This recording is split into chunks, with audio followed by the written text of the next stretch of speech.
हम देखते हैं कि गोकू डीमन रियल्म के अंदर से बाहर आ चुका होता है और गोकू अपने एक न्यू फॉर्म में होता है और वो कहता है मुझे यकीन नहीं होता कि वो सब एक इल्यूजन था। मुझे तो सब कुछ असली जैसा लग रहा था। मैं बहुत ही बुरी तरीके से फंस गया था, लेकिन आखिरकार मैं वहाँ से बाहर आ ही गया। मुझे अब अपने बाकी के अधूरे काम को पूरा करना है। और फिर इसके बाद गोकू आगे की ओर बढ़ने लगता है और कहता है मैं उम्मीद करता हूँ कि मुझे दोबारा डार्क जिन की पावर का इस्तेमाल न करना पड़े, क्योंकि वो समय के साथ और भी ज्यादा ताकतवर होता जा रहा है। मैं उसकी ताकत को महसूस कर सकता हूँ। मुझे इसे कंट्रोल करना सीखना होगा, नहीं तो कुछ गलत हो सकता है और मैं इसकी ताकत को गलत हाथों में नहीं पड़ने दे सकता, बिल्कुल भी नहीं। ये कहने के बाद गोकू वहाँ से जाने लगता है। इसके बाद फिर हम देखते हैं कि हमें किंग यामा को दिखाया जाता है, जो कि कह रहे होते हैं मुझे यकीन नहीं होता कि गोकू ने लूसीफर और अक्षरा दोनों को ही मार दिया। लगता है मैंने जितना सोचा था गोकू उससे कहीं ज्यादा स्ट्रांग है। मुझे नहीं लगा था कि वो अक्षरा के इल्यूजन से निकल पाएगा, लेकिन ये तो कमाल हो गया।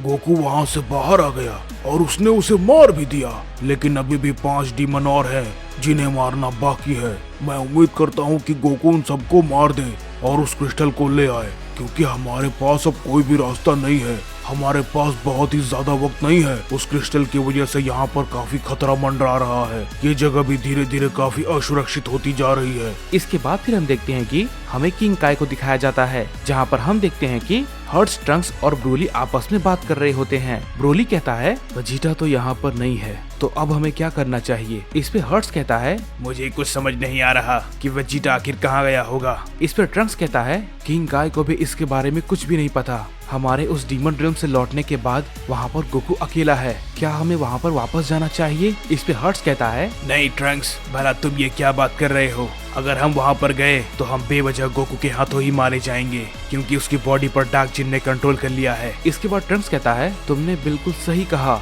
लेकिन आखिर हम करें तो क्या करें। इसके बाद ट्रंक्स किंग काय से कहता है हे किंग काय, हम आगे क्या कर सकते हैं, क्या आप हमारी मदद कर सकते हैं। यहाँ पर हम मेरे डैड को ढूंढने आए थे, लेकिन वो तो यहाँ से जा चुके हैं और हम डीमन रियल्म के अंदर वापस नहीं जा सकते, तो आखिर अब हम क्या करें। क्या हमारे पास ऐसा कोई भी रास्ता नहीं है जिससे कि हम वापस जिंदा हो सकें। इस पे किंग काय कहते हैं नहीं, ऐसी बात नहीं है, तुम्हें एक मौका जरूर मिलेगा, लेकिन वो काफी मुश्किल है। इस पे ट्रंक्स कहता है हमें बताइए किंग काय, हम आखिर ये कैसे कर सकते हैं। इस पे किंग काय कहते हैं तुम्हें एक लड़ाई के टूर्नामेंट में पार्टिसिपेट करना होगा, और अगर तुम वो जीत जाती हो तो तुम्हें वापस से जिंदा होने का मौका मिलेगा। इस पे ट्रंक्स कहता है क्या कहीं आप उसकी बात तो नहीं कर रहे। इस पे किंग काय कहते हैं नहीं ट्रंक्स, मैं उस बारे में बात नहीं कर रहा। ये एक अलग तरह का टूर्नामेंट है। इसमें हेवन और हेल के कई सारे वॉरियर भाग लेंगे। तुम में से जो भी उस टूर्नामेंट को जीतेगा उसे वापस जिंदा होने का मौका मिलेगा। इसके बाद हर्ट्स कहता है ये सुनने में काफी अच्छा लगता है। इस पे ट्रंक्स कहता है ठीक है किंग काय, बताइए हमें क्या करना होगा उस टूर्नामेंट में पार्टिसिपेट करने के लिए। इस पे किंग काय कहते हैं रुको ट्रंक्स, तुमने मेरी पूरी बात नहीं सुनी कि मैं क्या कहना चाहता हूँ। इस पे ट्रंक्स कहता है बताइए किंग काय क्या बात है। इस पे किंग काय कहते हैं उस टूर्नामेंट की एक खास कंडीशन है, अगर उसमें कोई भी हारता है तो उसे 1000 साल के लिए प्रिजन केज में डाल दिया जाएगा, और वो जगह बहुत ही ज्यादा खतरनाक है। वहाँ पे सभी के सोल को काफी टॉर्चर किया जाता है, और उस टूर्नामेंट में बहुत ही खतरनाक वॉरियर होंगे। उन्हें हराना इतना भी आसान नहीं होने वाला, समझे। इस पे ब्रोली कहता है वाकई में ऐसा भी कुछ होता है, मैंने तो ये पहले कभी नहीं सुना। मैं ये पहली बार सुन रहा हूँ कि मरने के बाद भी हमारे साथ कुछ ऐसा भी होता है। लेकिन मैं मरा भी तो पहली बार ही हूँ। मैं बहुत ज्यादा ही कंफ्यूज हूँ। इस पे ट्रंक्स कहता है हे किंग काय, क्या आप हमें ट्रेनिंग दे सकते हैं जिस तरह से आपने गोकू को ट्रेनिंग दी थी और उसी वजह से वो काफी ताकतवर हो गए थे। इस पे किंग काय कहते हैं मेरी ट्रेनिंग उस टूर्नामेंट में परफॉर्म करने के लिए काफी नहीं है, तुम्हें उससे भी ज्यादा ट्रेनिंग करनी होगी। इस पे हर्ट्स कहता है क्या आप बता सकते हैं क्या कोई ऐसा है जो कि हमें वैसी ट्रेनिंग दे पाए।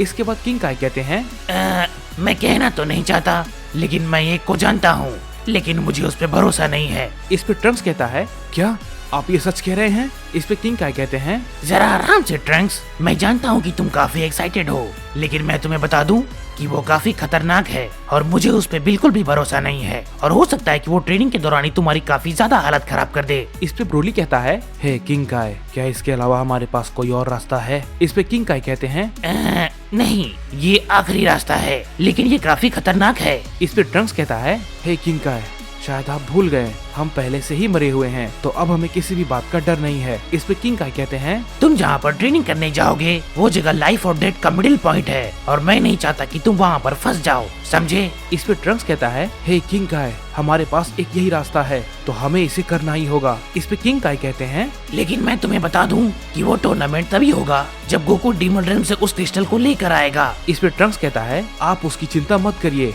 मैं जानता हूँ गोकू वापस जरूर आएंगे और वो उस क्रिस्टल को भी लेकर आएंगे। इस पे किंग काई कहते हैं, ठीक है, मैं उसे कांटेक्ट करने की कोशिश करता हूँ। इसके बाद हम देखते हैं कि हमें फू को दिखाया जाता है जो कि अपने लैब के अंदर होता है और वो कहता है, बस कुछ वक्त और फिर उसके बाद गोहान मेरा सबसे ताकतवर वॉरियर होगा, मैं इसकी मदद से बहुत कुछ कर सकता हूँ। और उधर दूसरी तरफ हम देखते हैं कि हमें मोरो को दिखाया जाता है जिसने कि जिरेन की ताकत को सोख लिया था और मोरो पहले के मुकाबले अब काफी ताकतवर हो चुका था और हर्ट्स उसके पास ही होता है और उससे कहता है, तो तुम्हें उसकी ताकत मिल गई, तो बताओ अब तुम क्या करने वाले हो? इस पे मोरो कहता है, अभी तो असली खेल शुरू हुआ है, तुम्हें अंदाजा नहीं है आगे आखिर क्या होने वाला है। इस पे हर्ट्स कहता है, तुम्हारा कहने का मतलब क्या है? इस पे मोरो कहता है, कुछ भी नहीं, बस समय बीतने दो, तुम सब समझ जाओगे। हर्ट्स, बस इतना जान लो कि हमें इस डायमेंशन से दूर एक दूसरे डायमेंशन में जाना है, क्योंकि बहुत ही जल्द फू से हमारे पास भेजने वाला है, तो हमें उससे पहले ही यहाँ से निकल जाना चाहिए, समझे? इस पे हर्ट्स कहता है, ठीक है, मैं तुम्हारी बात समझ गया। और ये कहने के बाद फिर हर्ट्स और मोरो वहाँ से निकल जाते हैं और फिर इसके बाद हम देखते हैं कि हमें फू को दिखाया जाता है जो कि कह रहा होता है, काफी देर हो चुकी है लेकिन अभी तक जिरेन और हर्ट्स नहीं आए, आखिर बात क्या है? इसके बाद फिर हम देखते हैं कि फू डिमिग्रा को बुलाता है और उससे कहता है, डिमिग्रा, मैंने जिरेन को हर्ट्स के साथ भेजा था और अब काफी देर हो चुकी है, आखिर बात क्या है? उसे तो अब तक आ जाना चाहिए था, लेकिन उन दोनों में से अभी तक कोई भी नहीं लौटा है, कहीं कोई गड़बड़ तो नहीं? इस पे डिमिग्रा कहता है, फू, मैंने कहा था मुझे उस पर भरोसा नहीं है। इसके बाद फू कहता है, तुम जिरेन की शक्ति महसूस करके उसका पता लगा सकते हो, तो मुझे बताओ कि वो आखिर कहाँ पे है? इस पे डिमिग्रा कहता है, ठीक है फू,